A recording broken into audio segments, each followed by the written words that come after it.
Depuis 6 ans, Mohamed Lamine, alias Teknouche, fait vibrer la scène ivoirienne avec ses contenus originaux.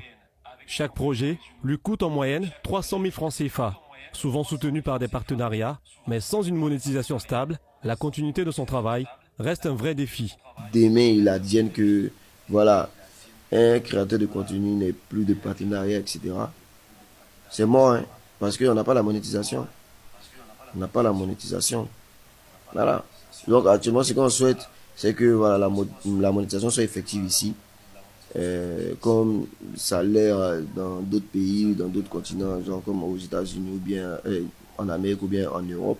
Un créateur de contenu ivoirien et un créateur de contenu français, on va dire, même si les deux ont le même nombre d'abonnés. Souvent, l'Ivoirien même peut avoir même 2 fois plus d'abonnés que le Français, mais le Français va toujours gagner plus que l'Ivoirien.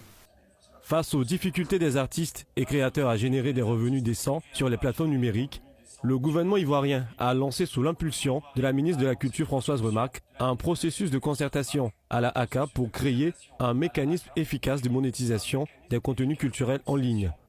Nous avons pu bénéficier en partage d'expériences, des démarches et des relations et de la crédibilité que de l'AACA vis-à-vis de ces plateformes afin que l'on puisse envisager, que l'on puisse mettre en place une task force qui permettra de proposer une rencontre avec les différentes plateformes afin que ce sujet de monétisation fortement utile et attendu de tous les créateurs de contenu puisse être une réalité en 2026.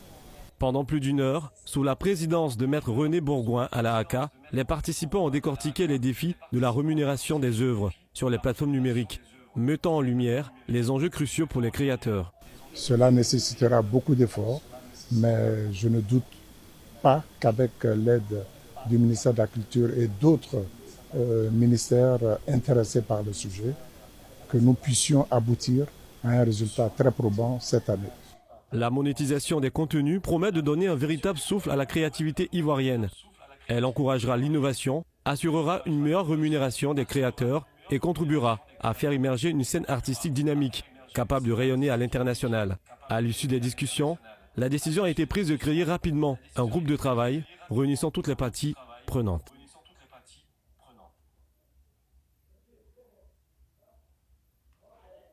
Quand les politiques de développement sont efficaces, l'impact se ressent presque dans tous les secteurs d'activité. Et la Côte d'Ivoire en est un exemple palpable.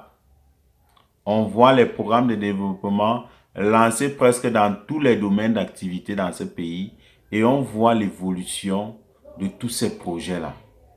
Voilà un nouveau programme lié à la monétisation des contenus. Épineux problème que traversent beaucoup d'États africains. Contrairement à certains qui bénéficient déjà de ce programme. Mais qu'est-ce qui fait problème pour que les contenus ne soient pas monétisables facilement en Afrique? Voilà la question. Est-ce un problème de nos gouvernants? Est-ce un problème du programme en question? La Côte d'Ivoire essaye de rendre ce programme effectif sur le territoire ivoirien. Et on ne peut qu'applaudir, on ne peut que féliciter le gouvernement ivoirien par rapport à cette initiative. Dans certains pays, on a instauré même des taxes pour des influenceurs, pour les créations de contenu. Pourtant, le contenu n'est pas monétisé ou monétisable dans ces pays-là. À trois qu'on a mis la charrue avant les bœufs. Pourtant, il fallait commencer d'abord par la question de monétisation avant de penser à une quelconque taxe. Il est primordial pour tous les États africains, avec les États-Unis, de s'accorder à pouvoir vulgariser ce programme dans tous les États africains. Parce que la jeunesse africaine est une jeunesse créative. La jeunesse africaine, c'est une jeunesse qui travaille sur les réseaux. Le créateur de contenu, s'il peut vivre avec son activité, connaissant notre condition de vie, on ne s'en sort pas assez. Et beaucoup d'entre nous, on s'est investi dans le domaine digital, croyant avoir gain. Combien peuvent avoir un contrat de publicité avec une entreprise? C'est difficile pour les sociétés africaines. La réalité est complexe, mais on ne sait à quel sens se vouer. On continue à travailler le bénévolat, et on continue à travailler pour rien. Sur 100 créateurs de contenu africains, il y a peut-être 5 qui bénéficient du programme. Et le processus du programme est hyper complexe. Il faudrait que ta page soit logée dans un pays éligible à la monétisation. Et il faudrait que tu aies une personne qui peut suivre ta page étant dans ce pays-là. Et quand tu vas créer le contenu, il va falloir que la personne puisse monétiser ce contenu pour que tu aies gain. Et quand tu as gain, il va falloir que tu payes les taxes et que la personne puisse prélever un pourcentage dans ce que tu gagnes comme rétrocommission. Et ça devient très compliqué. Ça devient très complexe. Pourtant, si le programme est vulgarisé presque dans tous les États africains, les choses deviendront trop faciles. Et ça va multiplier la possibilité de création d'emplois dans plusieurs pays africains. Ça va réduire le taux de chômage parce qu'on connaît le nombre de jeunes africains qui s'investissent sur les réseaux et qui font dans la création de contenu. Donc, ceci est une bonne nouvelle pour la Côte d'Ivoire. Que le gouvernement ivoirien mette tous les moyens en jeu pour pouvoir mettre vraiment le programme effectif et à la disposition des jeunes Ivoiriens. Et que cela soit dans la continuité. Que les autres pays copient de la Côte d'Ivoire et qui rendent cela possible à leur jeunesse. C'est ce qu'on a juste besoin. L'État ne peut pas employer toute la jeunesse. L'État ne peut pas employer tous les diplômés. Une possibilité d'avoir un truc indépendant comme la création de contenu viendra absorber le taux de chômage qui gangrène nos sociétés africaines. À qui profitera ce plus-là? Ça profitera à la population, ça profitera aussi à l'État.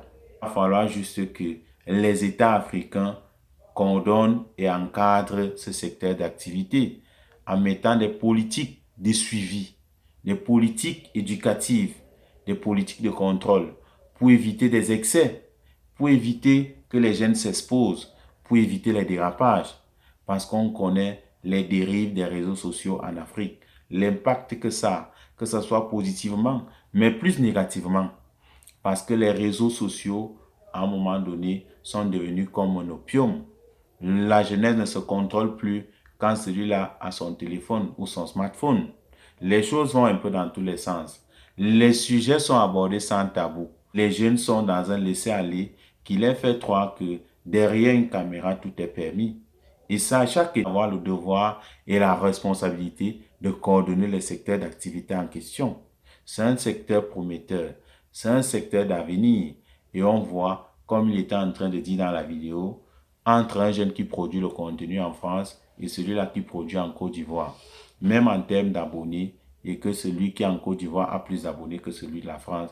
Celui de la France est plus à l'aise que celui de la Côte d'Ivoire. Parce que celui de la Côte d'Ivoire ne peut que compter sur des contrats. Et à l'instant qu'on lui a retiré ce contrat-là, c'est mort. Chers dirigeants africains, le destin de la jeunesse africaine est entre vos mains. Faites le maximum possible pour vulgariser ce programme et la jeunesse vous sera reconnaissante.